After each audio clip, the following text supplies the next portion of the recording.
تو یہاں پہ بھی نبی علیہ السلام کو ایک غم تو تھا کہ جب کسی نے آپ کا ساتھ نہیں دیا، اس وقت جو عورت اپنے مال جان سب چیز لے کے حضور کے ساتھ ڈٹی رہی ہے وہ حضرت خدیجہ تھی سلام اللہ علیہا ورضی اللہ تعالی عنہا، حضور کی لاڈلی ترین بیوی.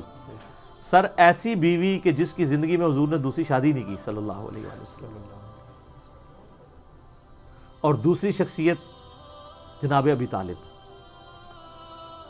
جو ہر مشکل وقت میں اپنے بھتیجے کے ساتھ کھڑے رہے، اور جب نزع کا عالم آیا اس وقت بھی اپنے بیٹے علی بن ابی طالب کو نصیحت کی، اور اسی طریقے سے اپنے بھائیوں کو حمزہ بن عبد المطلب کو جو اس وقت تک ابھی ایمان نہیں لائے ہوئے تھے، عباس بن عبد المطلب کو وہ بھی ایمان نہیں لائے ہوئے تھے، اور اپنے دوسرے بیٹے عقیل ابن ابی طالب کو جو بھی ابھی ایمان نہیں لائے، سوائے مولا علی کے کوئی ایمان نہیں لایا ہوا تھا. سب کو نصیحت کی کہ میرے بعد اپنی جان سے بڑھ کے میرے بھتیجے کی حفاظت کرنی ہے. تو سر جو بندہ پوری زندگی حضور کے ساتھ اس طرح ڈٹا رہا ہو تو نبی علیہ السلام اس شخصیت کا غم کیسے بھلا سکتے تھے؟ آپ صلی اللہ علیہ وآلہ وسلم کے عقد میں آلموسٹ 24 سال تک رہی ہیں حضرت خدیجہ. 25 سال کی عمر میں آپ کی شادی ہوئی، تو جب آپ کی عمر مبارک 49 ایئرز ہوئی ہے تو حضرت خدیجہ فوت ہوئی ہیں. 24 سال آپ کی بیوی رہی ہیں، اور اس دوران آپ نے دوسری شادی نہیں کی ہے. یہ آپ کی جتنی بعد والی شادیاں ان کی وفات کے بعد ہے. اتنی محبت تھی، دوسری شادی نہیں کی. کہ یہ غم بھی جو کہ جواز کی حد تک ہے، میں یعنی سوکن والی امتحان میں نہیں ڈال سکتا، کیونکہ حضرت خدیجہ سے حضور کی محبت ہی بہت زیادہ تھی. اور حضور صلی اللہ علیہ وسلم کی زندگی میں یہ 49th year of his life وہ غم کا سال تھا کہ وہ دونوں ہستیاں جو حضور صلی اللہ علیہ وسلم کی سپورٹ میں کھڑی ہوئی تھی، ایک ہی سال دونوں کا انتقال ہو گیا. اسی لیے اسے کہا جاتا ہے عام الحزن، غم کا سال. تو وہ تو غم تو ختم نہیں ہو سکتا. صحیح بخاری اور مسلم کی متفق علیہ حدیث ہے، مولا علی رضی اللہ تعالیٰ عنہ وعلیہ السلام جن کی پرورش حضرت خدیجہ نے کی ہوئی ہے، اور اللہ نے یہ بدلہ دنیا میں اتارا ہے. ابو طالب نے پرورش کی نبی علیہ السلام کی، ابو طالب کے بیٹے علی بن ابی طالب کی پرورش نبی علیہ السلام نے کی. تو ابو طالب نے نبی علیہ السلام کی پرورش کی اور نبی علیہ السلام نے ان کے بیٹے کی پرورش کی. اور حضرت خدیجہ جو ہے حضرت علی کے لیے ماں کی طرح تھی، اور بعد میں خوش نصیبی کہ انہی کی بیٹی کے ساتھ نکاح بھی ہو گیا سیدہ فاطمہ کے ساتھ. تو صحیح بخاری اور مسلم متفق علیہ حدیث ہے، بخاری مسلم دونوں میں ہے. سیدنا علی کہتے ہیں کہ میں نے نبی علیہ السلام سے خود سنا تھا کہ اگلی امتوں میں سارے جہان والوں پر فضیلت اللہ نے دی تھی مریم بنت عمران کو، حضرت عیسیٰ کی والدہ کو، اور اس زمانے میں سب جہان والی عورتوں پر فضیلت دی ہے خدیجہ کو. حضرت خدیجہ والی فضیلت کسی بھی نبی علیہ السلام کی بیوی کو حاصل نہیں ہے. حتیٰ کہ سب سے لاڈلی بیوی سے ہی آپ سن لیں، بخاری مسلم دونوں میں آتا ہے، سیدہ عائشہ کہتی ہیں کہ میں حضور کی بیویوں میں سے کسی پہ اتنا حسد نہیں کرتی تھی، رشک اردو میں کہہ لیں، جتنا خدیجہ پہ. حالانکہ میں نے خدیجہ کو دیکھا نہیں ہوا، لیکن نبی صلی اللہ علیہ وسلم ان سے اتنی محبت کرتے تھے کہ ان کی وفات کے بعد بھی جب بھی کوئی جانور قربان کرتے تو حضرت خدیجہ کی سہیلیوں کو بھی گوشت گفٹ کے طور پہ بھیجا کرتے تھے. بعد میں حسن سلوک حضرت خدیجہ کی سہیلیوں کے ساتھ. اور میں کہتی تھی یا رسول اللہ آپ خدیجہ کے ساتھ اتنا کرتے ہیں گویا خدیجہ جیسی کوئی عورت ہی نہیں ہے. تو آپ نے فرمایا ہاں خدیجہ جیسی کوئی نہیں میرے لیے. اس نے مشکل وقت میں میرا ساتھ دیا، اور میری ساری اولاد بھی خدیجہ سے. ایک حضرت ابراہیم پیدا ہوئے ہیں ماریہ قبطیہ سے، کہ وہ بھی فوت ہو گئے. باقی نبی علیہ السلام کی اپنی 4 بیٹیاں اور باقی 2 صاحبزادے حضرت خدیجہ سے سلام اللہ علیہا وعلیہ السلام. بلکہ حضرت ابو ہریرہ کہتے ہیں رضی اللہ تعالیٰ عنہ، بخاری مسلم دونوں میں، کہ ایک دفعہ حضرت خدیجہ جو ہیں وہ سالن پکا کے کھانا نبی علیہ السلام کے لیے لے کے آ رہی تھی. تو نبی علیہ السلام نے ہمیں خود یہ بات سنائی کہ اس وقت حضرت جبرائیل علیہ السلام میرے پاس آئے اور مجھے کہا کہ آپ کی بیوی جو ہے نا آپ کے لیے کھانا لے کے آ رہی ہے، اور اس بیوی سے آپ نے کہنا ہے کہ اللہ تعالیٰ اس پہ سلام بھیجتا ہے اور جبرائیل بھی سلام بھیجتا ہے. سر آپ امیجن کر سکتے ہیں کسی شخص کو یہ بتایا جائے کہ اللہ تعالیٰ نے آپ کی طرف سلام بھیجا ہے. آپ تو جناب بزرگوں کے سلام کے لیے ترس رہے ہوتے ہیں. تو حضرت ختیجہ جب وہ کھانا لے کے حضور کے سامنے رکھا تو آپ صلی اللہ علیہ وسلم نے فرمایا کہ اللہ تعالیٰ نے تیرے لیے سلام بھجوایا اور جبرائیل علیہ السلام نے بھی. یہ حدیث بخاری مسلم دونوں میں، اور وہ حدیث بڑی رکت انگیز ہے جی، ابو داؤد کے اندر اور مسند احمد کے اندر، کہ نبی علیہ السلام کا ایک داماد جو اس وقت تک کافر تھا، غزوہ بدر کے موقع پر ابو العاص، وہ کافروں کی طرف سے لڑنے آیا ہوا تھا تو وہ جنگی قیدی بنا لیا گیا. اب ظاہر قیدی کے لیے تھا کہ فدیہ دے کے چھوڑا جائے گا، فدیے کے لیے مال دینا پڑتا تھا. اب اس کی جو بیوی ہے وہ سیدہ زینب نبی علیہ السلام کی بیٹی، جن کی آگے سے وہ بیٹی ہیں جو حضور کی نواسی ہیں، امامہ بنت ابی العاص، جن کے بارے میں صحیح بخاری میں آتا ہے کہ نبی علیہ السلام ان کو گود میں اٹھا کے نماز پڑھا کرتے تھے. جس طرح حسن و حسین تھے اس طرح وہ بھی تھی. امامہ، یہ لفظ ویسے لوگ امامہ پڑھتے ہیں، یہ الف کے اوپر یعنی حمزہ کے اوپر پیش ہے، امامہ بنت ابی العاص. تو سیدہ زینب نے اپنے گلے کا ہار، یہ صحیح سند کے ساتھ ہے، ابو داؤد میں مسند احمد میں، اپنے خامند کی رہائی کے لیے فدیے کے طور پہ حضور کو بھجوایا، کیونکہ ان کو پتا تھا کہ نبی علیہ السلام تو کوئی سفارش قبول نہیں کریں گے، انصاف تو سب کے لیے. اب وہ ایک ایک کر کے قیدی چھوڑے جا رہے ہیں، نبی علیہ السلام کو اعتماد میں لیا جا رہا ہے، ٹھیک ہے، کہ جی اس نے یہ دیا مال، اس نے یہ دیا ہے. حتیٰ کہ جب وہ ہار حضور کے سامنے آیا تو آپ صلی اللہ علیہ وسلم پہ رکت طاری ہوگی. رکت کے الفاظ ہیں، رونا شروع کر دیا آپ نے، کیونکہ وہ ہار حضرت ختیجہ کا ہار تھا جو انہوں نے شادی کے موقع پہ اپنی بیٹی زینب کو گفٹ کیا ہوا تھا. اب حضور کے سامنے وہ ہار آیا تو آپ نے رونا شروع کر دیا. آپ نے باقی صحابہ کو جمع کر کے کہا کہ اگر تم مجھے اجازت دو تو یہ ہار جو ہے نا میں بیٹی زینب کو واپس کر دوں. اجازت لی، کیونکہ یہ میری یعنی بیوی کا ہار ہے جو اس نے اپنی بیٹی کو گفٹ کیا ہوا تھا. وہ خیر واپس کر دیا، اور بعد میں خیر وہ ابو العاص مسلمان بھی ہو گئے.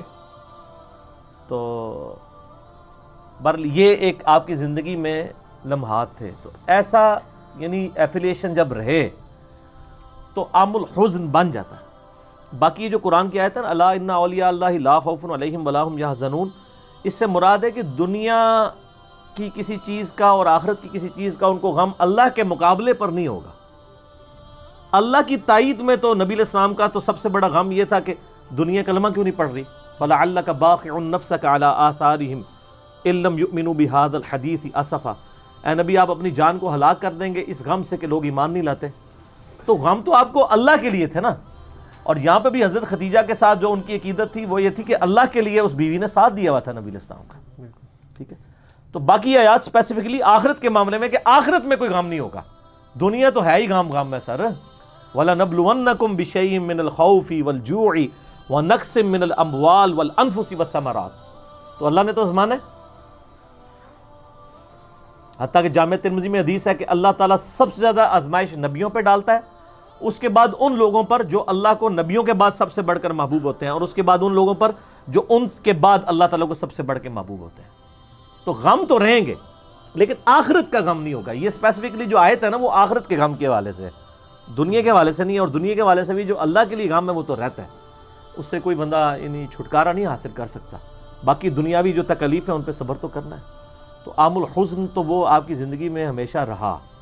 وفات کے بعد بھی حضرت ختیجہ کے نبی علیہ السلام کی ان کے ساتھ ایسا معاملہ رہا. یہی حال ابو طالب کے لیے تھا. اور آپ کو بتاؤں کہ صحابہ کرام علیہم رضوان یعنی اس حوالے سے نبی علیہ السلام سے جب بھی ابو طالب کے اب ایمان کے بارے میں اہل سنت اہل تشیع کے درمیان ایک اختلاف پایا جاتا ہے. بہرحال یہ ایسی چیزیں نہیں ہیں کہ ان کو بہت ہائی لائٹ اس حوالے سے کیا جائے. میں نے تو ایمان ابی طالب پہ جو مسئلہ 98 ریکارڈ کروایا ہے اس میں بھی میں نے کہا تھا کہ اہل سنت کی احادیث کی کتابوں میں تو ان کا ایمان لانا ثابت نہیں ہے. بہرحال یہ اتنا بڑا ایشو نہیں ہے کہ اس کی بنیاد کے اوپر آپ یعنی ایک ہنگامہ کھڑا کر دیں. ہمارے لیے ہر وہ ہستی قابل احترام ہے اس حوالے سے جس نے نبی علیہ السلام کا ساتھ دیا ہے اور جس نے ہمارے نبی علیہ السلام کا ساتھ دیا ہے اور آپ صلی اللہ علیہ وآلہ وسلم کی یعنی مشکل اور پریشانی میں ان کے لیے حمایت کا معاملہ کیا ہے. اس کا احسان تو پوری امت کے اوپر ہے سر. تو چاہے ابو طالب ہوں چاہے سیدہ خدیجہ ہوں سلام اللہ علیہا و علیہ السلام و رضی اللہ تعالی عنہا، تو ہم تو ان کے لیے محبت کا جذبہ رکھتے ہیں. ٹھیک ہو گیا جی. نیکسٹ کویشچن ہے کہ مسلمانوں کی نماز یہود و نصارہ بلکہ مشرکین مکہ کی نماز سے بھی ملتی جلتی ہے، تو کیا مسلمانوں کی نماز کافروں سے لی گئی ہے؟ کافروں سے نہیں لی گئی ہے. نماز تو یعنی پچھلی شریعتوں میں بھی چل رہی تھی نا. قرآن پاک میں آتا ہے نا کہ کفار مکہ نے نماز جو ہے وہ سیٹیاں اور تالیوں کے اوپر ہی صرف محمول کر دی ہے، لیکن اس زمانے میں بھی یہود و نصارہ بھی نماز پڑھا کرتے تھے. حتیٰ کہ 7واں پارہ آغاز ہی اس سے ہوتا ہے کہ جب قرآن پاک تلاوت کیا جاتا ہے تو جو کرسچنز کے اندر بھی جو اہل علم لوگ تھے جو اللہ کی وحی کو پہچانتے تھے، تو اللہ تعالیٰ فرماتا ہے کہ تم دیکھتے ہو کہ وہ ٹھوڑیوں کے بل گر پڑتے ہیں زمین پہ اور ان کی آنکھوں سے آنسو روا ہو جاتے ہیں کہ یہ اللہ کا کلام ہے. تو نماز کے جو بیسک پوسچر ہیں وہ اگلی شریعتوں میں بھی اور اس شریعتوں میں بھی ملتے جلتے ہیں. اس وقت بھی اگر آپ یوٹیوب پہ جا کے دیکھیں نا، کرسچنز کی نماز، یہودیوں کی نماز، کرسچن تو اتنے پریکٹسنگ نہیں رہے ہیں لیکن جو یروشلم میں یہودی ہیں وہ ابھی بھی داڑیاں رکھتے ہیں، ٹوپی بھی پہنتے ہیں اور رفع الیدین بھی کرتے ہیں. سر تسی پاویں نہ کرو، تو وہ نماز بھی پڑھتے ہیں، قیام کرتے ہیں، قیام کے بعد رکوع کرتے ہیں، لیکن ذرا سجدہ ان کا جو ہے نا وہ ڈیفرنٹ ہوتا ہے. اور آپ حیران ہوں گے کہ ہمارے جتنے مفسرین ہیں نا، یہ ٹھوڑیوں کے بال گر جانے کا نا ان کو سمجھ ہی نہیں آئی. اب وہ کہتے ہیں ٹھوڑیوں کے بال گرنے سے مراد یہ کہ وہ سجدہ کرتے ہیں، حالانکہ سجدہ تو ٹھوڑی پہ تو نہیں ہوتا، وہ تو ماتھے پہ ہوتا ہے. تو اس کا کیا ہی اچھا ہوتا ہے اگر یہ یہود و نصارہ سے پوچھ ہی لیتے ہیں کہ اس کا مطلب کیا ہے. تو یہ تو یوٹیوب حافظہ اللہ تعالی، اس میں نے جب ان کی نماز سرچ کی ہے نا تو میں نے ان کا سجدہ دیکھا ہے کہ وہ سجدہ کیسے کرتے ہیں. وہ سجدہ کرتے وقت دونوں ہاتھ یوں ایسے لمبے کر دیتے ہیں اور تھوڑی یوں زمین پہ رکھتے ہیں. وہ اس سٹائل میں سجدہ کرتے ہیں. لہذا قرآن پاک کی جو سٹیٹمنٹ ہمارے بزرگوں نے اس وقت ویریفائی نہیں کی تھی وہ آج ویڈیوز میں ویریفائی ہو رہی ہے کہ ان کے سجدے کا سٹائل یہ تھا. تو کچھ نماز یعنی اگلی شریعتوں کے اندر یعنی بیسک سٹرکچر تو وہ چل رہی تھی، کچھ امپرومنٹس آئی ہیں. وہ امپرومنٹ تو ہماری اپنی نماز میں بھی آئی ہیں. بخاری مسلم میں آتا ہے کہ نبی علیہ السلام پہلے رکوع کے اندر تطبیق کرتے تھے، یعنی دونوں ہاتھ گھٹنوں کے درمیان یوں جوڑ کے رکھتے تھے. بعد میں حکم فرمایا کہ گھٹنوں کے اوپر رکھتے ہیں. یہ بھی اس طریقے سے بعض اصحاب کے بارے میں آتا ہے صحیح مسلم کے اندر کہ وہ سلام پھیرتے وقت دائیں اور بائیں یوں سلام کیا کرتے تھے، وہ جو رفع الیدین پہ لگا رہے ہوتے ہیں. تو لیکن بعد میں نبی علیہ السلام نے اس سے منع فرما دیا. تو کئی ایک چیزیں جو اس میں بھی ناسخ و منسوخ والا معاملہ ہوا ہے. تو اسی طریقے سے اگلی شریعتوں کی جو نمازیں چل رہی تھیں وہ اللہ کی عبادت تو ہو رہی ہے نا. قرآن پاک میں ہے کہ سب سے پہلا گھر جو اللہ کی عبادت کے لیے بنایا گیا سورہ آل عمران میں آتا ہے وہ ہے جو بکہ کے اندر ہے. بکہ اور مکہ یہ دونوں ہی نام ہے. اس کی آج کل پریکٹیکل مثال یہ ممبئی اور بمبئی ہے. اس میں بھی میم اور با ہے. ممبئی بھی اسے کہتے ہیں اور بامبے بھی کہتے ہیں. اور بکہ اور مکہ اس میں میم اور با ہے، یہ دونوں ایک ہی شہر کے نام ہیں. تو عبادت تو ہو رہی تھی نا جب سے پہلے انسان دنیا میں موجود ہے. تو وہ عبادت ٹیمپرڈ فارم میں تھی. پھر نبی علیہ السلام نے اس میں جو غلطیاں تھیں وہ دور کی. تو وہ شریعت ابراہیمی چل رہی تھی. حضرت ابراہیم علیہ السلام کی شریعت ٹوٹی پوٹی فارم میں مشرکین عرب کے ہاں تو پائی جاتی تھی اپنے جد امجد کے طور پہ صحیح. یہود و نصارہ تو چلے ان کو پیغمبر مانتے تھے. اس لیے آپ دیکھیں قرآن پاک میں آتا ہے الحج اشہر معلومات، حج کے مہینے سب کو معلوم ہے. قرآن نے حج کے مہینے بتائے نہیں ہیں. اور یہ کہہ کے کہ سب کو معلوم ہے انڈورس کر دیا کہ مشرکین عرب جن مہینوں میں حج کر رہے ہیں نا یہی مہینے حج کے ہیں. مہینے اس لیے ہیں کہ ظاہر ہے کہ دور سے آنا ہوتا تھا تو احرام تو پہلے باندھنا پڑتا ہے نا، تو لوگ رمضان کے بعد ہی نکل پڑتے تھے حج کے لیے.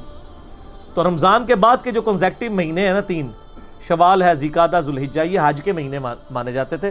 باقی وہ حج کی جو ایکٹیویٹیز جو ہونی ہے یوم عرفہ کی یا مزدلفہ کی یا عرفات کی وہ تو انہی دنوں میں ہوتی تھی، لیکن یہ سارے مہینے حج کے مہینے شمار ہوتے تھے. اور قرآن کہہ رہا ہے کہ سب کو معلوم ہے، یعنی جو آلریڈی ٹیمپرڈ فارم میں شریعت چل رہی ہے وہ ٹھیک ہے. اسی طریقے سے صفا اور مروہ یہ بھی مشرکین عرب کرتے تھے، اگرچہ انہوں نے صفا مروہ پہ بت بنائے ہوئے تھے. اور جب مسلمان، صحیح بخاری مسلم میں آتا ہے کہ صفا مروہ کی صحیح کو اچھا نہیں سمجھتے تھے، وہ سمجھتے تھے یہ مشرکین عرب کی ٹرینڈ ہے. تو اللہ تعالیٰ نے پھر کیا فرمایا ان الصفا والمروہ من شعائر اللہ، کہ بھئی مشرکین عرب کی ہر بات ہی غلط نہیں ہے، کچھ چیزیں ٹھیک. یہی ہم کہتے ہیں سر بریلویوں کی ہر بات ہی غلط نہیں ہے، دیوبندیوں کی ہر بات ہی غلط نہیں ہے، اہل حدیث کی ہر بات ہی غلط نہیں ہے، اہل تشیع کی ہر بات ہی غلط نہیں ہے. تو آپ غلط باتوں کو چھوڑیں, صحیح باتوں کو لیا کریں. لیکن ادھر کیا ہوتا ہے, صحیح باتیں اپنے لیے لیے ہوتی ہیں صرف, وہ کل حزب بما لدیہم فرحون, ہر فرقہ اس پہ خوش ہے جو اس نے پکڑا ہوا ہے. اہل حدیث توحید کو پکڑ کے بیٹھے ہوئے ہیں, بریلوی جو ہے وہ میلاد اور عشق رسول کو لے کے بیٹھے ہوئے ہیں, دیوبندی جو عظمت صحابہ کو, اور شیعہ جو ہیں وہ محبت اہل بیت کو, اور باقی ساری چیزیں انہوں نے پس پش ڈالی ہوئی ہیں. کل حزب بما لدیہم فرحون. تو یہ نماز تھی پہلے, اسی لیے غامدی صاحب نے ایک جملہ بولا تھا جو بعض لوگوں کو سمجھ نہیں ہے. میں اس کو, یعنی میں غامدی صاحب سے کئی معاملات میں شدید اختلاف رکھتا ہوں اور بڑے سنگین نوعیت کا, اس کے باوجود یہ انہوں نے بڑی اچھی بات کی تھی کہ سنت قرآن پر مقدم ہے. مقدم سے مراد یہ نہیں کہ سنت قرآن سے افضل ہے, مقدم سے پہلے ہے کہ سنت قرآن کے نزول سے پہلے کی موجود ہے, قرآن بعد میں آیا ہے. آپ مجھے بتائیں, جب قرآن کہتا ہے الحج اشہر معلومات, حج کے مہینے سب کو معلوم ہے, تو یہ آیت تو بعد میں آئی ہے لیکن حج کے مہینے پہلے سے لوگوں کو پتہ ہے, وہ سنت ابراہیمی چل رہی ہے. طواف کے چکر وہ لگاتے تھے, ساتھ ہی لگاتے تھے, لیکن ننگا طواف کرتے تھے, سیٹیاں مارتے تھے. وہ سیٹیاں اور ننگا طواف کرنا غلط تھا, لیکن طواف کعبہ ٹھیک تھا. اسلام نے یہ نہیں کہا کہ یہ ایک پتھر کا طواف ہو رہا ہے اور یہ بت پرستی ہے, یہ تو نہیں کہا. حجر اسود کی بھی رسپیکٹ موجود تھی. آپ کو پتا ہے کہ نبی علیہ السلام کی بعثت سے پہلے حجر اسود کا جب جھگڑا ہوا تھا تو کیا طے پایا تھا کہ صبح سب سے پہلے جو حرم مکہ میں داخل ہوگا اس سے فیصلہ کرائیں گے. تو نبی علیہ السلام نے وہ فیصلہ کیا کیا, آپ فرمایا چادر بچھاؤ اور سارے ایک ایک کونا پکڑو, اور پھر آپ علیہ السلام نے اپنے مبارک ہاتھوں سے اسے نصب کیا. تو حجر اسود کو جنتی پتھر کے طور پر مشرکین عرب کے لوگ بھی مانا کرتے تھے. قرآن سے پہلے سے ہی وہ ایک معاملات چل رہے تھے. اس طرح کی کئی چیزیں تھیں. تو نمازیں اگلی شریعتوں میں بھی تھیں.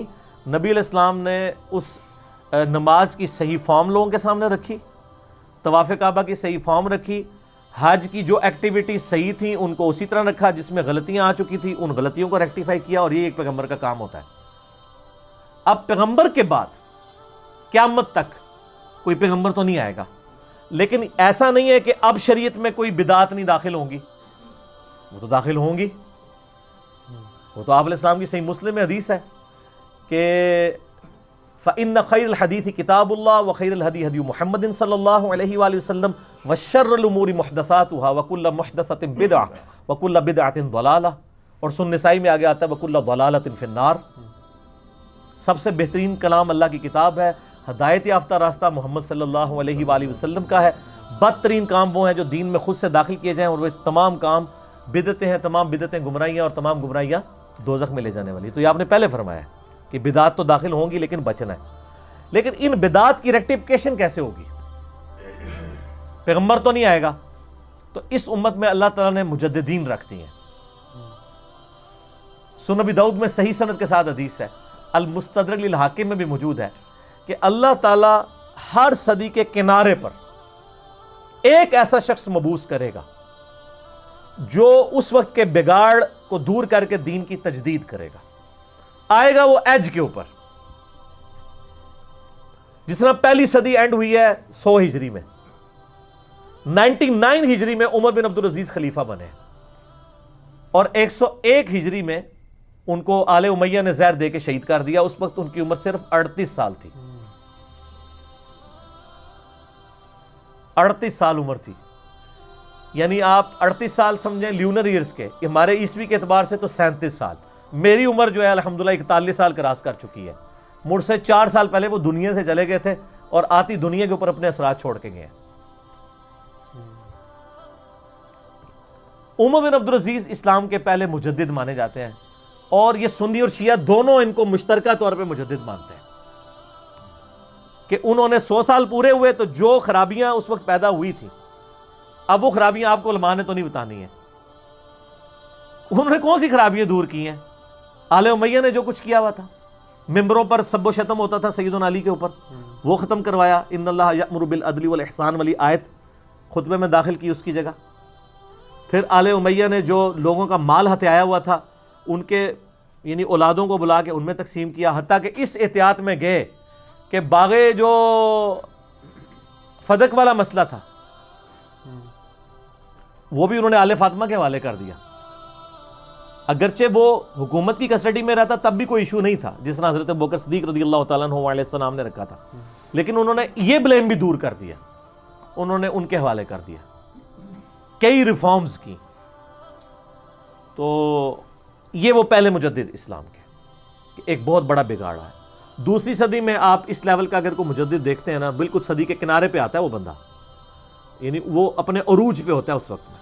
وہ امام شافعی ہیں، المتوفا 204 ہجری، 204 ہجری میں فوت ہوئے ہیں. وہ 155 ہجری میں پیدا ہوئے ہیں، 150 ہجری میں، اور 204 میں فوت ہوئے ہیں، صرف 54 سال کی عمر میں. اس وقت کیا بگاڑ تھا کہ لوگوں نے تابعین کی اقوال کی بنیاد کے اوپر پوری فقہ مرتب کر لی تھی، فقہ مالکی اور فقہ حنفی، جس میں بڑی خرابیاں تھیں، احادیث سے متصادم تھیں. انہوں نے کرٹیکلی اس کو سٹڈی کرنے کے بعد انہوں نے مرفوع احادیث اور موقوف احادیث کے اوپر فقہ کو مرتب کیا. یہ آپ کو پوری بحثیں حجت اللہ البالغہ میں شاہ ولی اللہ دہلوی نے نقل کی ہیں. میں نے مسئلہ نمبر 197 میں بتایا. یہ بہت بڑا تجدیدی کارنامہ تھا ان کا. تیسری صدی ہجری میں آپ کو بڑے تجدیدی کارناموں میں آپ یعنی امام بخاری، امام مسلم کو لے سکتے ہیں کہ انہوں نے احادیث کو ان کی صحت کے اعتبار سے جمع کیا، اور وہ ایسا کمال کیا انہوں نے کہ آج تک امت انہی کے اوپر ڈیپینڈنٹ ہے. ٹھیک ہے. امام شافعی کی کتابوں کے نام تو لوگوں کو نہیں پتا، سوائے اہل علم کو پتہ ہے، لیکن بخاری مسلم ہمارے بچے کو پتہ ہے. اللہ نے ایسی مقبولیت دی ہے. ایک زمانے میں ایک سے زیادہ بھی مجدد ہو سکتے ہیں، لیکن یہ نہیں ہے کہ اللہ تعالیٰ نے ان کے نام آپ کو بتانے ہیں بس کہا اس طرح آئے گا. اب خیر 14ویں صدی میں تو بے شمار ہیں. بریلویوں کے احمد بریلوی صاحب ہیں، دیوبندیوں کے شریف تھانوی صاحب ہیں، اور اہل حدیث کے جو ہیں وہ بن باز ہیں. سارے لوگوں نے اپنے اپنے بنائے ہوئے ہیں. تو ایک سے زیادہ بھی ہو سکتے ہیں، لیکن ان کی خدمات عالمی لیول کے اوپر ہوں گی. یعنی اگر آپ مجھ سے پوچھیں نا، تو میں یعنی پچھلی جو صدی ابھی یہ جسٹ گزری ہے، اب ظاہر 1440 ہے، اس میں مولانا مودودی رحمہ اللہ کو سمجھتا ہوں کہ وہ مجدد ہیں، کیونکہ ان کا ایفیکٹ جو ہے وہ پوری دنیا کے اوپر ہے. علمی اختلاف تو ہر بندے سے ہو سکتا ہے. امام مالک کا قول ہے کہ اس صاحب قبر کے علاوہ ہر شخص سے اختلاف ہو سکتا ہے، نبی صلی اللہ علیہ وآلہ وسلم.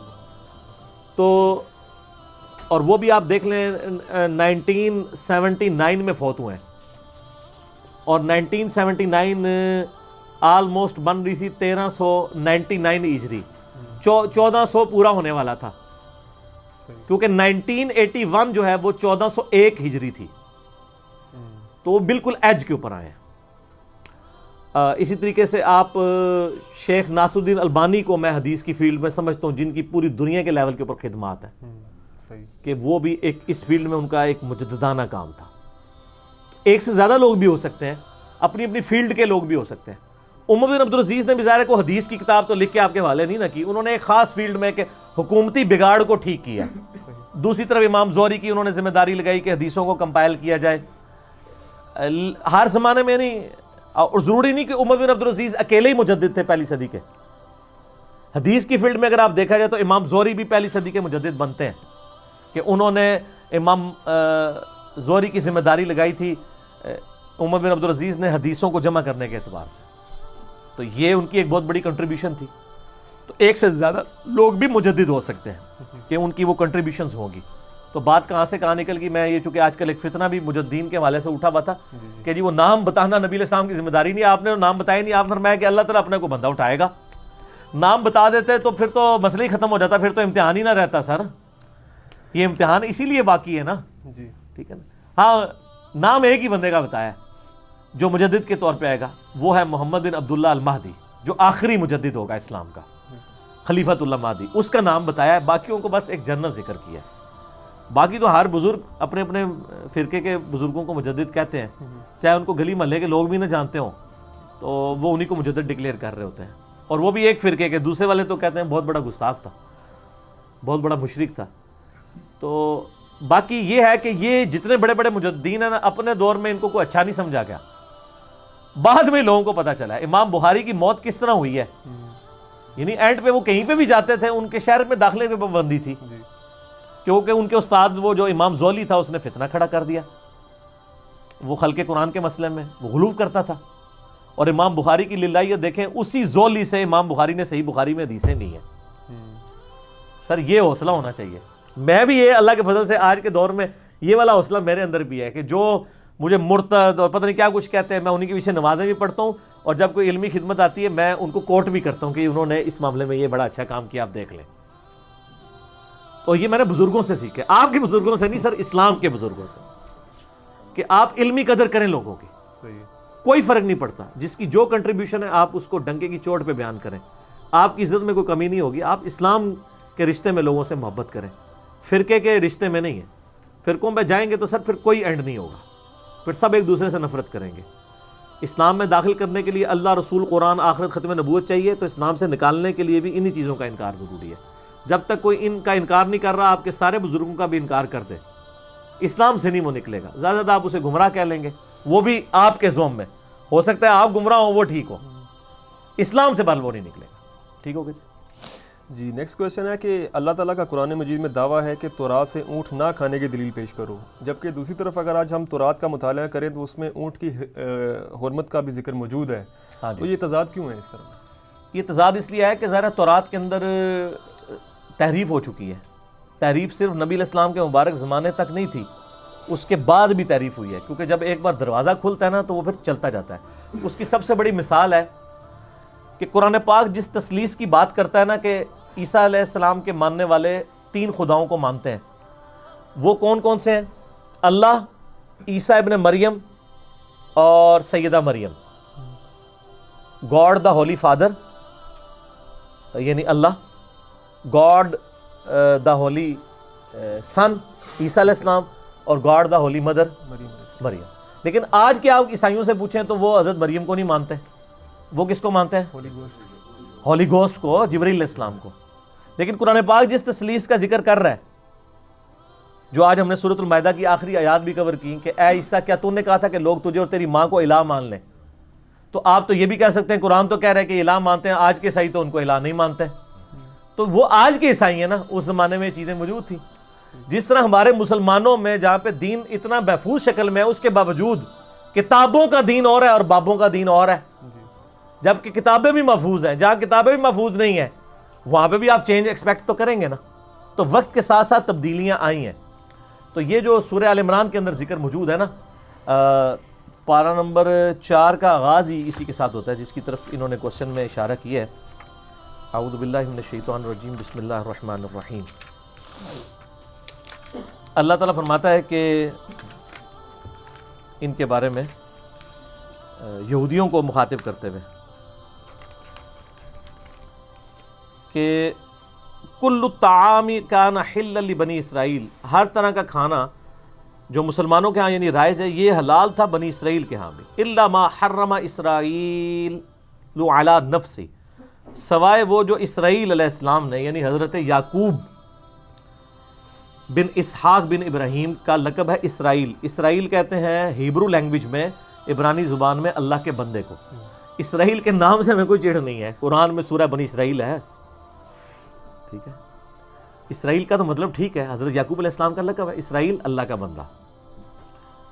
تو اللہ تعالیٰ فرماتا ہے تمام چیزیں حلال تھی سوائے جو حضرت اسرائیل علیہ السلام یعنی یعقوب ابن اسحاق علیہ السلام نے اپنے اوپر خود جو چیزیں ان کو ناپسند تھیں، وہ بنی اسرائیل میں بھی اس طریقے سے ناپسندیدگی کرتے کرتے کرتے وہ حرام ہی بن گئی، ٹھیک ہے۔ تو من قبل ان تنزل التوراۃ، اس سے پہلے کہ تورات نازل ہوتی، قل فأتوا بالتوراۃ، اے نبی فرمائیے کہ تورات لے کے آؤ، فتلوہا، اور اس میں سے تلاوت کرو، ان کنتم صادقین، اگر تم واقعی سچے ہو۔ اس میں اونٹ کا ذکر تو نہیں ہے، لیکن ظاہر ہے کہ قرآن پاک کے مفسرین لکھتے ہیں کہ یہاں اونٹ اور خرگوش کے گوشت کا ذکر ہے، کہ وہ یعنی یہودیوں کے یہاں حرام مانا جاتا ہے، اور قرآن کہتا ہے کہ اس کی حرمت کی دلیل تورات میں موجود نہیں ہے۔ لیکن آج کی جو تورات ہے اس میں آپ احبار چیپٹر پڑھ لیں، استثناء چیپٹر پڑھ لیں، اس میں باقاعدہ موجود ہے کہ وہ حرام ہے، لیکن یہ ٹیمپرڈ فارم میں۔ تو باقی سورۃ الانعام اگر آپ پڑھیں نا تو اس میں بھی آپ کو ڈیٹیل ملے گی، سورہ نساء کے اندر بھی، کہ بعض اوقات اللہ تعالیٰ نے نبیوں کی نافرمانی کرنے کے سبب ان کے اوپر شریعت تنگ کرتے ہوئے کئی حلال چیزیں بھی حرام کر دیں، یہ بھی اللہ کی طرف سے ایک عذاب تھا۔ اور دوسرا، پیغمبروں کی پسند ناپسند کی بنیاد کے اوپر ماننے والوں نے غلو کر کے کئی حلال چیزوں کو بھی حرام ٹھہرا لیا، جس طرح ہمارے سب کانٹیننٹ میں بھی آپ دیکھیں کہ گھوڑا جو ہے، گھوڑے کے اوپر میرا کلپ بھی آ چکا ہے، بخاری مسلم میں حدیثیں موجود ہیں۔ فقہ حنفی کی جو بنیادی فقہ کی کتابیں ہیں، جو واقعی کتابیں ہیں فقہ کی، شرح معانی الاثار جسے طحاوی شریف کہتے ہیں، امام طحاوی المتوفی 321 ہجری، انہوں نے باقاعدہ لکھا ہے کہ گھوڑے کا گوشت حلال ہے۔ لیکن میں نے بتایا تھا، میرا کلپ چڑھا ہوا ہے گھوڑے کا گوشت، گھوڑے کے اوپر آپ دیکھ لیں گھوڑا، انڈا، مرغی اور بھینس بھی ہے اس میں، اس کے بارے میں تو آپ دیکھیں گے کہ بارے شریعت میں بھی لکھا ہوا ہے، بہشتی زیور میں بھی، کہ ہے تو حلال ہے لیکن کھانا نہیں چاہیے، حلال ہے لیکن مکروہ ہے۔ جس طرح وہ کہتے ہیں جی وہ بکری کی بھی نا جی 7 چیزیں مکروہ ہیں، تبرانی میں روایت ہے۔ سر وہ تبرانی میں جو روایت ہے نا اور بئی حکیم ہے، اس کے آگے لکھا ہوا ہے اس میں ایک کذاب راوی ہے گڑی ہوئی ہے، جس میں وہ آنکھیں ہیں، اوجڑی ہے اور اس طریقے سے باقی چیزیں وہ کہتے ہیں یہ مکروہ ہیں، اس کے آگے لکھا ہوا ہے گھڑی ہوئی روایت ہے۔ تو اوجڑی کھا رہا کون ہوتا ہے؟ یہی لوگ ہی کھا رہے ہوتے ہیں، ٹھیک ہے، وہ نہیں حرام نہیں مکروہ ہے، ایک ٹکٹ میں 2 مزے کرتے ہیں۔ بھائی شریعت کی ٹرم میں مکروہ جب آپ بولتے ہیں نا فقہ کی ٹرم میں، تو اس سے مراد حرام ہی ہوتا ہے، وہ مکروہ تحریمی لیتے ہیں، وہ کہتے ہیں جو نص قطعی سے ثابت ہو وہ حرام ہے، اور جو فقہی طور پر اجتہاداً ثابت کی جائے وہ مکروہ تحریمی ہے، جیسے سگریٹ کے لیے کہتے ہیں، وہ حرام ہی لے رہے ہوتے ہیں آپ، لیکن ذرا ایک تھوڑا سا لائٹر لفظ رکھ لیا ہوا ہے، ٹھیک ہے، وہ ایک اپنا ایک پروٹیسٹ ریکارڈ کرنے کے طور پہ۔ تو اس طرح اونٹ کا گوشت جو ہے وہ کئی مسلمان بھی ہوئے تھے وہ اونٹ کا گوشت نہیں کھاتے تھے، تو پھر اللہ تعالیٰ نے کہا کہ یہ کوئی ایسی بات نہیں ہے، حلال ہی ہے۔ اچھا یہ بھی یاد رکھیں کہ کوئی چیز حلال ہونے کا مطلب یہ نہیں ہے کہ کھانا آپ پہ واجب ہے۔ خود نبی علیہ السلام کو کئی چیزیں ناپسند تھیں، یہاں پہ جناب وہ کدو پکا کے لاتے ہیں، اگر کوئی نہ کھائے کہتے ہیں جی یہ گستاخ رسول ہے۔ وہ بڑا واقعہ بنایا ہوا ہے جی قاضی ابو یوسف کا، کہ وہ ایک جگہ حدیث بیان کر رہے تھے، بخاری مسلم میں حدیث ہے کہ نبی علیہ السلام کو کدو بڑا پسند تھا۔ انس بن مالک کہتے ہیں، بخاری مسلم کے الفاظ ہیں، میں نے اپنی آنکھوں سے دیکھا ہے کہ شوربے والا کدو پکا ہوا ہوتا تھا نا، تو نبی علیہ السلام اپنی مبارک انگلیوں سے اس کے کتیلے تلاش کر کر کے کھاتے تھے، تو اس دن سے میں کدو سے محبت کرتا ہوں۔ تو ٹھیک ہے، یہ آپ کی اپنی عقیدت تھی۔ ایک بندے کو کدو پسند نہیں ہے تو وہ گستاخ رسول کیسے ہو گیا، 295C کا حقدار کیسے ہو گیا؟ یہ آج کا مسئلہ نہیں ہے 295C، یہ قاضی ابو یوسف المتوفہ 189 ہجری، جس کے بارے میں آج کل کلپ چڑھ رہے ہیں، میں ان کو یہ کہہ رہا ہوں خدا کے لیے مجھے قاضی ابو یوسف کے بارے میں مجبور نہ کریں کہ میں آدھے گھنٹے کا لیکچر ریکارڈ کرا دوں۔ میرے بارے میں چڑھایا نا جیسے قاضی ابو یوسف کے ساتھ بڑی دشمنی کر رہا ہے، بڑے الزام لگا رہا ہے۔ سر ان کے بارے میں وہ چیزیں الزامات نہیں، ان کے حقائق کہ کس بڑے لیول کے انہوں نے جرم کیے ہیں جب وہ چیف جسٹس تھے، جو ہمارے یعنی محدثین نے نقل کیے ہیں۔ اگر میں نے وہ سند سے یہاں بیان کیے نا سر، آندہ آپ کہیں گے کہ ٹھیک ہے یار اس کو آپ بس مطلب اس کا ذکر ہی چھوڑ، میں اب اس لیول پہ آنا نہیں چاہتا، لیکن آپ لوگوں کی پوری کوشش ہے کہ مجھے آپ وہاں تک لے آئیں، ٹھیک ہے۔ تو میں صرف اپنے آڈینس تک کہہ رہا ہوں کہ ان کلپوں سے پریشان نہیں ہونا، اس کلپ کا جب جواب آیا نا تو پھر ان کے لیے مسئلہ کھڑا ہو جائے گا۔ بڑی بڑی چیزیں ہمیں پتہ ہیں ان کے بارے میں اور صحیح سند سے، یہ نہیں ہے کہ جعلی واقعات۔